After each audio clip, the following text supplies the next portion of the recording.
साथियों, स्वागत है आप सभी का हमारे एक नए से वीडियो में। तो इस वीडियो में हम देखेंगे कक्षा 8 के दुर्बा बुक को।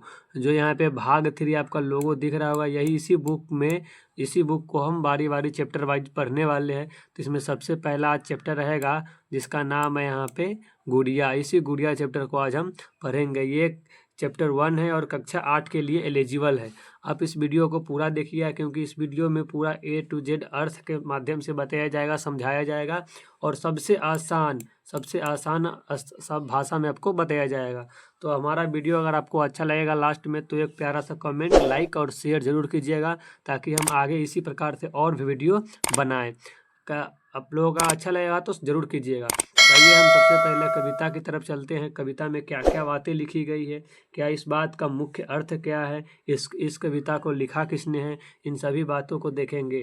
तो यहाँ पे सबसे पहले यहाँ पे देखिए, यही कविता है गुड़िया। इसी गुड़िया कविता को हम आज देखने वाले हैं। जो पहला पार्ट है, आज का पहला पार्ट है, इन्हीं को देखने वाले हैं। इसमें क्या क्या बातें, इसमें क्या क्या कहानियाँ कही गई है, ये सब आज देखने वाले हैं। जो इस दुर्वा यानी कि दुर्वा का जो चैप्टर 1 है जिसका नाम है गुड़िया, उसको लिखने वाले का नाम, कवि का नाम यहाँ पे दिया गया है कुंवर नारायण। कुंवर नारायण यानी कि गुड़िया चैप्टर के कवि कुंवर नारायण जी हैं। आपके एग्जाम में ऐसे पूछ सकता है कि गुड़िया चैप्टर के कवि कौन है, तो आप बताइएगा कुंवर नारायण। कुंवर नारायण के बारे में और कुछ इंट्रोडक्शन तो दिया नहीं है, इसलिए इसको आगे नहीं पढ़ेंगे, क्योंकि जो दिया रहता है किताब में वही हमारे एग्जाम में भी पूछते हैं। इसके अलावा हम इसके सबसे पहले शब्दार्थ की तरफ चलेंगे, क्योंकि शब्दार्थ हमारा बहुत इम्पोर्टेंट है, क्योंकि इसका मतलब बहुत मायने रखता है। हम किताब पढ़ते हैं तब, ताकि इसका कुछ सेंटेंस इसका अदल बदल कर दिया रहता है। जैसे यहाँ पर देखिए, यहाँ पे मोर और छोर का मतलब लिख दिया है नुक्कड़। तो इसी शब्द को हम शब्दार्थ के रूप में बोलते हैं। शब्द का अर्थ किसे कहते हैं, आइए बिना कोई देरी के हम बारी बारी से सभी को देखते हैं। इसको याद रख लीजिएगा, ताकि आपको बुक पढ़ने में थोड़ा सा भी दिक्कत ना हो। तो यहाँ पे सबसे पहला शब्दार्थ है नुक्कड़। नुक्कड़ का क्या अर्थ है, तो नुक्कड़ का यहाँ पर अर्थ बताया जा रहा है मोड़ या छोर। जो होता है, जो सड़क का मोड़ होता है, उसी मोड़ या छोर को नुक्कड़ बोलते हैं, यानी कि कोना। जिस कोने पर एक कोना होता है, एक साइड इधर से रोड जाएगा, एक इधर से रोड जाएगा और इधर से रोड जाएगा। तो यहाँ पर जो कोना होता है, इसी को नुक्कड़ बोला जाता है।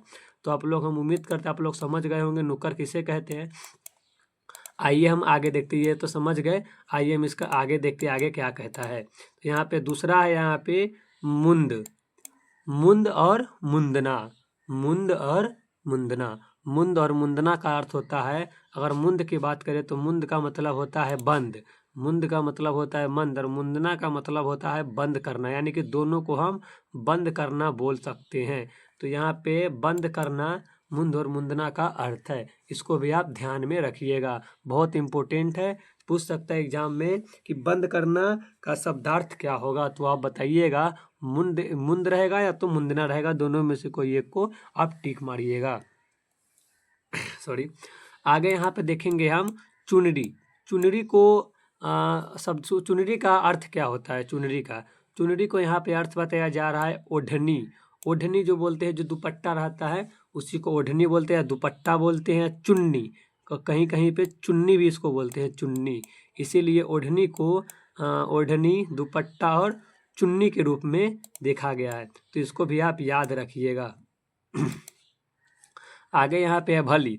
भली का मतलब क्या होता है, यहाँ पे देखिए, भली का अर्थ यहाँ पे है अच्छी या सुंदर। यानी कि अगर कोई वस्तु को हम अगर भली बोल दें तो उसका मतलब होता है वो वस्तु बहुत ही अच्छा है और बहुत ही सुंदर है। तो इस बात को भी आप ध्यान में रखिएगा। और यहाँ पर पांचवा यहाँ पर बताया जा रहा है सलोनी। सलोनी का यहाँ पे क्या अर्थ बताया जा रहा है, सुंदर। यानी भली और सलोनी दोनों का अर्थ ही लगभग सेम ही है, सुंदर। यानी कि सलोनी का भी अर्थ होता है सुंदर। अगर कोई वस्तु को हम बोल दें ये भैंस बहुत सलोनी है, इनका मतलब ये वस्तु बहुत ही अच्छा है। यह उम्मीद करते ये पांचों का अर्थ आपको समझ में आ गया होगा। इसको आप बारी बारी से याद कर लीजिएगा, ताकि बुक में पढ़ने में आपको दिक्कत ना हो। यहाँ पे छठा यहाँ पे बोल रहा है गुदरी। गुदरी का अर्थ क्या होता है, यहाँ पे है फटे पुराने कपड़े से बनाई गई बिछावन, यानी कि जो गुदरी होता है, जैसे तकिए उकिए को बोल सकते हैं, या कोई बिछाना मतलब जो हम लोग बिछा कर सोते हैं जिस पे ना बिछावन, उसी बिछावन को गुदरी यहाँ पे बोला गया इस कविता में। इस कविता में फटे पुराने कपड़े को गुदरी बोला गया है। तो यहाँ पे जो फटे पुराने कपड़े होते हैं, जो तकिया के अंदर कसा रहता है, या रुई को भी बोल सकते हैं आप, उन सभी को गुदरी बोला गया है। आप लोग बहुत ही आराम से याद कीजिएगा ताकि आप लोगों को कविता पढ़ने में दिक्कत ना हो। यहाँ पे अगला अगला यहाँ पर शब्दार्थ बोल रहा है शिशु मन। शिशु मन का क्या अर्थ है? शिशु मन का यहाँ पे अर्थ बताया जा रहा है बाल मन या भोला मन। बाल मन मतलब होता है एकदम बच्चा है, या भोला कहता है ना कोई, वो बहुत तो अभी नन्हा सा है, बहुत प्यारा सा है, इसी के शिशु मन बोला, यानी कि बाल मन। बच्चा हमेशा प्यारा ही होता है, इसीलिए बाल मन। और भोला मन, वो बहुत भोला है, वो बहुत प्यारा है, इसी को यहाँ पे बोला गया है। अगला है यहाँ पे रंगा रंग। रंगा रंग का मतलब होता है रंग बिरंगी। ये तो सबसे आसानी है, रंगा रंग का अर्थ रंग बिरंगी। तो आप इस दोनों ये पूरे बात को ध्यान में रखिएगा। एक यहाँ पे और बच गया है रोज। रोज का मतलब क्या होता है? हर दिन। रोज तो हम लोग देखते हैं, रोज स्कूल जाते हैं, रोज पढ़ते हैं, ये सब को हर दिन बोलते हैं। हर दिन स्कूल जाते हैं, हर दिन पढ़ना पड़ता है, मजबूरी हो गया है, इन सभी को रोज बोला गया, यानी कि हर दिन बोला गया है। तो यही इनका शब्दार्थ था। 9 शब्दार्थ इसमें टोटल दिए हुए हैं। इस कविता में पढ़ने में हमको थोड़ा 9 शब्दार्थ का मतलब अर्थ पता चलेगा यहाँ पे। तो आइए हम शब्दार्थ की तरफ चलते हैं। इस कविता में बोला क्या गया है, कहानी किस प्रकार से बताया गया है। तो यहाँ पे सबसे पहले यहाँ पे बताया गया है गुड़िया चैप्टर में, इसको याद में रखिए। गुड़िया का यहाँ पे मतलब होता है जो बच्चा, जो मतलब छोटा मोटा बच्चा होता है, जो छोटे छोटे वो मेले में जाते हैं, तो जो खिलावन होते हैं, जो जिसको मतलब छोटा सा गुड़िया जिसको बोलते हैं, जो खेलने के लिए बच्चे लोग, लड़की लोग ज़्यादा उपयोग करते हैं, वो सब लाते हैं, उन्हीं को गुड़िया। जैसे यहाँ फोटो दिया गया है, ये कोई आदमी का नाम नहीं, ये गुड़िया का नाम है। इसको कोशिश कीजिएगा गुड़िया यानी कि गुड्डा गुड्डी पर कोशिश कीजिएगा आगे बढ़ने के लिए। जो यहाँ पे देखिए, यहाँ पे एक बूढ़ी माता, एक बूढ़ी दादी यहाँ पे गुड़िया बेच रहे हैं। यहाँ पे हाथी का गुड्डा है, यहाँ पे ये गुड्डा है, क्या कहते हैं इसको समझ में ही नहीं आता ये क्या, कौन सा गुड्डा है, कुत्ता डॉग वाला गुड्डी है, ये गुड़िया है, ये सभी गुड़िया यहाँ पे ये बच्चा है, सभी को ये बेच रहे हैं। यही सब कहानी यहाँ पे बोला जा रहा है। कभी यहाँ पे कुंवर नारायण जी बोलते हैं, कभी कुंवर नारायण जी का यहाँ पे बचपन का बालपन याद आ गया है, इसीलिए समझिए बालपन ही उसका याद अभी आ रहा है। तो इसमें सबसे पहला लाइन यहाँ पर बोला है, सबसे पहला थोड़ा 1 मिनट रुक जाइए। सबसे पहले लाइन में इन्होंने ये बोले हैं कि मैं मेले से लाया हूँ इसको। किसको? यहाँ पे गुड़िया के बारे में बात हो रहा है। यहाँ पे बोल रहा है मेले से लाया हूँ इसको, मेले से लाया हूँ इसको, छोटी सी प्यारी सी गुड़िया, यानी कि छोटा सा है, प्यारा सा है, लेकिन क्या है वो? गुड़िया है। वो कहाँ से लाए हैं? मेला में से लाए हैं। सॉरी, आगे देखिए यहाँ पे क्या बोल रहा है, बेच रही थी इसे भीड़ में, बेच रही थी इसे भीड़ में, बैठी नुक्कड़ पर बुढ़िया, यानी कि हम आपको नुक्कड़ का मतलब बतला ही दिए हैं, छोर या मोर होता है। तो यहीं पे जो छोर होता है, यानी कि ये रोड है, यहाँ से गया, एक इधर गया, एक इधर गया और एक इधर गया। मान लीजिए ऐसा था किसी इस चारों साइड में से किसी एक छोर पे बुढ़िया, जो दादी माँ यहाँ पे बैठी हुई है, यही बेच रही है गुड़िया। वही से यहाँ पर बताया जा रहा है, नुक्कड़ का मतलब यही होता है, यही यहाँ पे बैठ के और क्या बेच रहे हैं? गुड़िया।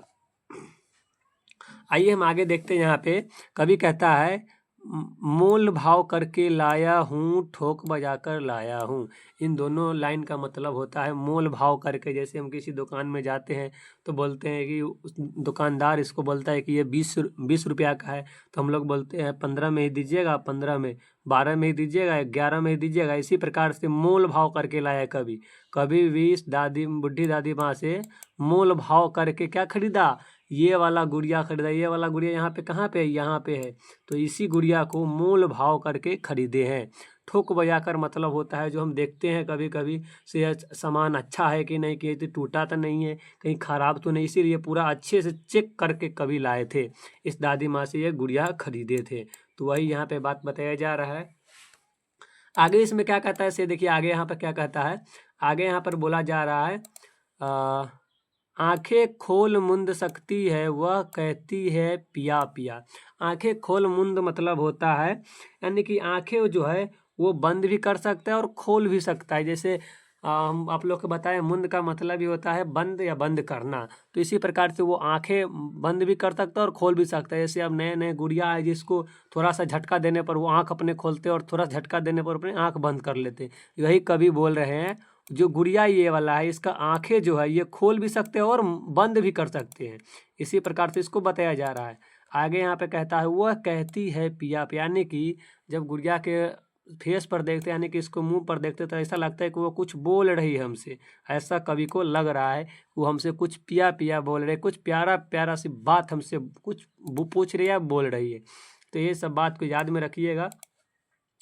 आगे यहाँ पे क्या कहती है, जरी सितारों से है इनकी चुनरी है लाल लाल। यानी जरी सितारों यानी कि जरी सितारों का मतलब होता है जो इनका पूरा फेस में जितना ये पहने हैं, इनका हार, इसका नाक, जो कान का जो पहना रहता है वही सभी सितारा का एकदम, सितारों का एकदम चमकदार है। और इसका चुन्नी जो है यानी कि जो इसने ओढ़े है यहाँ पे, यहाँ से यहाँ तक, ये सभी लाल लाल, यहाँ पे आप लोगों को दिख रहा है वो कलर लाल लाल कलर है इसका।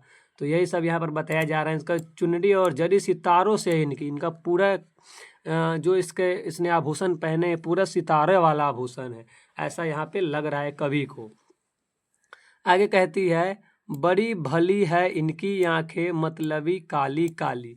यहाँ पे बताया जा रहा है, सॉरी, मत वाली काली काली। यहाँ पे बताया जा रही बड़ी भाली है इनकी आंख, बड़ी भली है इनकी आंख, यानी कि यहाँ पे बताया जा रहा है इनकी आंखें इतनी सुंदर है कि वह लगता है मतवाली काली काली, यानी ऐसा लगता है कि वो मतलब काली काली सी एकदम आंख। जिसे यहाँ पर देख रहे हैं इसका आंख कैसे काली काली है, ये और ये दोनों आंख कैसे काली काली, हमने लाल कर दिया, यहाँ पे काली काली है। उसी प्रकार से बता रहा है मत वाली काली काली, यानी कि गुड़िया के जो आंख है, गुड़िया का जो आंख इतना सुंदर है कि उनकी आंखें काली काली सी लग रही है, एकदम मोनालिसा की तरह लग रही है मोनालिसा की तरह लग रही है इसी आंखें ऐसा ऐसे सॉरी, आगे यहाँ पे देखिए, आगे कहती है ऊपर से है बड़ी सलोनी अंदर गुदरी है तो क्या। यानी कि गुदरी का मतलब हमने बतलाया है फटे पुराने कपड़ों से बनाए गए बिछावन, उसी को गुदरी बोला। या ऊपर सलोनी का मतलब सुंदर होता है, यानी बताया जा रहा है ऊपर से है बड़ी सुंदर, यानी कि ऊपर से देखने से लगता है बहुत ज़्यादा सुंदर है, ये बहुत खूबसूरत है, ऐसा लगता है बहुत खूबसूरत है। और अंदर गुदरी ही है तो यानी अंदर कपड़ा ही है तो क्या, ऊपर से तो बहुत अच्छा लगता है। मेरे पास एक गुड़िया है, आपको देखना चाहिएगा। यहाँ पे देखिए, आपको दिख नहीं रहा होगा लेकिन इस प्रकार से है। यहाँ पे देखिए कितना बड़ा सा गुड़िया है, कैमरा में भी नहीं आ रहा है। इसका आँख भी मतलब मतवाली है यहाँ पे। इसके देखिए यहाँ पे भी इसका हार जो है, हार देखिए यहाँ पे हार कैसा इसका है। तो ये इसी हार सब के बारे में बताया जा रहा है। इसके आंखें चुनरी लाल लाल काली काली, ये सब कुछ को एग्जाम्पल के लिए रखे थे। मेरे घर में एक छोटी सी बहन वही खेलती है इस गुड़िया से, इसीलिए हम आपको इस गुड़िया का एग्जाम्पल लेके बता दिए। सेम ऐसा ही लगता है वो पूरा, नीचे जितना इसका है जितना इसका पैर है, जितना मोटा लंबा उतना मोटा लंबा इसी का पैर भी है। तो यहाँ पर वही बोल रहे हो ऊपर से है बड़ी सलोनी, ऐसा लगता है इस गुड़िया को देख के ये डाकू है। देखिए तो कितना अच्छा लगता है ऐसे, कितना अच्छा लगता है ऐसे। और अंदर अंदर इसका कुछ है भी तो क्या हुआ, इससे क्या मतलब, जैसे अंदर डिब्बा उब्बा लगा हुआ है, इसके अंदर कुछ है भी तो उससे क्या मतलब, ऊपर से तो बहुत अच्छा लगता है। यही सब बताया जा रहा है।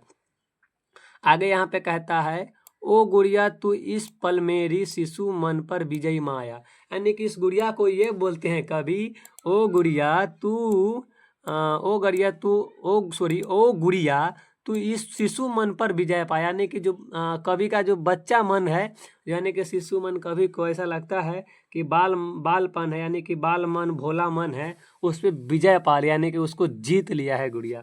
ऐसा ही गुड़िया का शक्ल या फेस है। तो वही इसमें जो जो बात बताया गया आप लोग इस बार ध्यान में रखिएगा, क्या क्या इसमें बात बताया गया है। ये सब क्वेश्चन में पूछ सकता है, ऐसा नहीं है, ऐसा नहीं पूछेगा। और इसका ऑब्जेक्टिव और सॉरी जिसका जितना इसमें क्वेश्चन आंसर दिया हो इसको बनाने में आपको हेल्प भी मिल सकता है। तो इस गुड़िया को आप याद में रखिएगा, यही गुड़िया है जो बहुत प्यारा सा है, बहुत सुलोनी सा है, बहुत प्यारा, बहुत सुंदर सा। इसका आंखें मतवाली काली काली भी है, इस बात को भी आप ध्यान में रखिएगा।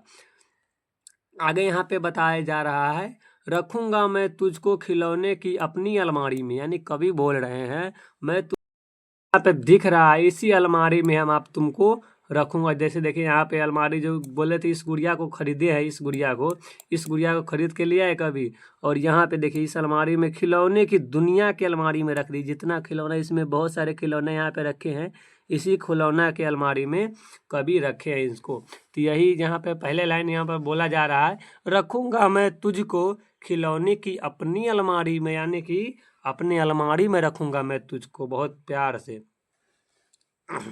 आगे यहाँ पे कह रहा है, आगे यहाँ पे कवि कह रहे, कुबा नारायण जी कह रहे हैं, कागज के फूलों की नन्ही रंगारंग फुलवारी में, यानी कि यहाँ पे बोल रहा है कागज को जो फूल बनाते, जो हम इसको कागज को जो मतलब जैसे कोई पेंट दीवार पेंट करता है उसको कारपेंटर यानी कि उसको पेंटर बोलते हैं। जैसे कोई हंसुआ खुरपी का काम करता है यानी कि लोहार उसको बोलते हैं। इसी प्रकार से जो कागज के वस्तु यानी कि फूल वगैरह बनाते हैं उसको हम आरिगैमी उसको हम बोलते हैं। तो आप इस बात को ध्यान में रखिएगा, उसको हम आरिगैमी के रूप में बोलते हैं, जो कागज के वस्तु या कागज के फूल वगैरह बनाते हैं उसको। तो यहीं पे बोल रहा है कागज के फूलों की नन्ही, कागज के फूलों की नन्ही रंगारंग फुलवारी में, यानी कि अलमारी को कागज के फूल से ही पूरा सजा दिया, यानी कि पूरा का कागज के फूल बनाकर और पूरे अलमारी के इसमें इसमें चारों दीवार में उस सब में साट कर, और बाहर से भी यहाँ पर देखिए जो फूल बनाया गया है यहाँ पे, ये सभी कागज के ही फूल बनाए गए हैं। इन सभी को हम जो इस फूल बना सकता है उन सभी को भी हम नाम देते हैं, जिसका नाम है आरिगैमी। आप लोग इस बात को याद रखिएगा, क्वेश्चन में ये भी पूछ सकता है कि कागज के फूल बनाने वाले व्यक्तियों को क्या कहा जाता है, कागज के कोई वस्तु बनाने वाले व्यक्तियों को क्या कहा जाता है, तो आरिगैमी कहा जाता है। आगे यहाँ पे कहता है, नए नए कपड़े गहने से तुमको रोज सजाऊंगा, यानी कभी कभी मतलब बोल रहा है यहाँ पे बच्चे यानी जो छोटा छोटा बच्चे होते हैं, लड़कियां होती हैं, जैसे उन्हें नए नए कपड़े पहनाते, उसी प्रकार से कभी भी यहाँ पे बोल रहे हैं तुमको नए नए कपड़े, यानी कि डेली नए नए कपड़े और नए नए गहनों से तुमको रोज सजाऊंगा और तुमको डेली सजाऊंगा। अब कभी यहाँ पे यही बात बोल रहे हैं, यानी कि अभी देखिए होइएगा अपने घर में अगर होगा कोई खेलने वाला, तो अगर एक गुड़िया खरीदेगा तो वो डेली उसको कपड़े बनाएंगे, उसके लिए गहने बनाएंगे, उसके लिए चुनरी बनाएंगे, उसके लिए पूरे वस्त्र बनाएंगे, पूरे उसको पहनाएंगे, उसको खेलते उसी को बना बना कर खेलते हैं, भर भर दिन उसी पर लगे रहते हैं। तो कभी इसी इसी इन्हीं सभी बात को यहाँ पे बताया गया है। आगे यहाँ पे एक लाइन और यहाँ पर बच गया है, इसको लाइन को भी हम यहाँ पे देख लेते हैं। इस लाइन में यहाँ पे बोला गया है, खेल खिलौने की दुनिया में तुमको परी बनाऊंगा, यानी कि सिर्फ इसी गुड़िया के बारे में बात बोल रहा है, इसी गुड़िया को लाए खरीद के। और कवि कुबा नारायण जी बोल रहे हैं खेल खिलौने की दुनिया में, यानी कि जो खेल हम लोग खेलते हैं उस दुनिया में, पूरे दुनिया में मैं तुमको परी बना दूंगा, इतना सजाऊंगा तुमको उससे लगेगा कि मेरे ऐसा गुड़िया इस दुनिया में कहीं भी नहीं है। यानी कवि कुबा नारायण जी का जो शिशु मन था वो जागरूक हो गया था, इसीलिए सभी बात वो किए हैं। ऐसा तो हाँ ज़्यादातर लड़कियों लोग करते, लड़कियों लोग ही ऐसा मतलब गुड़िया से खेलते हैं।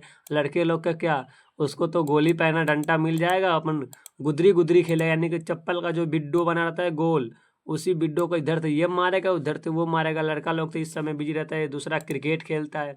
ये सब तो लड़कियां का काम है, इसलिए लड़कियां ये सब ज़्यादा करती हैं। तो आप लोगों को हमारे वीडियो कुछ अच्छा लगा होगा तो सब्सक्राइब और चैनल को सब्सक्राइब भी कर दीजिएगा, और हमारे चैनल को शेयर भी कीजिएगा, ताकि दूसरा दूसरा का भी लाभ हो इस वीडियो से। यहाँ पे जिस कविता में जो कवि मतलब क्वेश्चन आंसर दिया गया है, इन सभी क्वेश्चन आंसर को हम अगले वीडियो में लाएंगे। इस वीडियो में सिर्फ दिखा रहे क्या क्या क्वेश्चन है, अगले वीडियो में जरूर लेके आएंगे। अगर आप लोग सपोर्ट कीजिएगा तो एकदम आसान भाषा में आपको नोट्स देने वाले हैं। हमारा नोट्स भी अगर चाहिएगा तो उस नोट्स भी आपको मिल जाएगा। तो यहाँ पर जितना भी क्वेश्चन यहाँ पे है, इन सभी क्वेश्चन को पूरा A to Z क्वेश्चन को हम करने वाले हैं, एक भी हम नहीं छोड़ने वाले हैं। जितना है सभी को हम करेंगे लास्ट तक, पूरा जब तक चैप्टर ख़त्म ना हो जाए तब तक हम क्वेश्चन आंसर पूरा करेंगे। तो आपको हमारा वीडियो कैसा लगा कमेंट बॉक्स में ज़रूर बताइएगा। अगर हमारा वीडियो थोड़ा सा भी आपको अच्छा लगा हो तो लाइक सब्सक्राइब शेयर ज़रूर कीजिएगा, ताकि हम इसी प्रकार के और से वीडियो लाते रहें। और हमने इससे पिछले वाले वीडियो में क्लास 6 का मल्हार का चैप्टर 1 यानी मातृभूमि का भी वीडियो अपलोड कर दिया हूँ। और उसके बाद क्लास 7 का दुर्बा का जो भाग 2 है, उसका जो चिड़िया और चुरंगून है, उसका भी चैप्टर 1 हमने अपलोड कर दिया है। उसको भी नहीं देखे हुए देख लीजिएगा। और इन सभी चैप्टर के यानी इस क्लास 6 के, क्लास 7 के और क्लास 8 के, इन सभी क्लास के चैप्टर 1 का जितना भी क्वेश्चन आंसर है, इन सभी क्वेश्चन आंसर को हम अब इसके बाद उसी में क्वेश्चन आंसर हम लाने वाले हैं। तो आप लोग ज़रूर देखिएगा, पूरा वीडियो लास्ट तक देखिएगा, ताकि आपको वीडियो पूरा अच्छा से समझ में आए। एकदम आसान भाषा में है। और आपको अगर लगता है ऐसा कि हमको लिखने से मतलब नहीं याद होता है, तो आपको अगर PDF चाहिए तो PDF भी हम आपको दे देंगे। उस क्लास में आप जरूर जुड़िएगा, पूरा लास्ट तक देखिएगा। तब तक के लिए मिलते हैं अगले क्लास में। तब तक के लिए जय हिंद, जय भारत।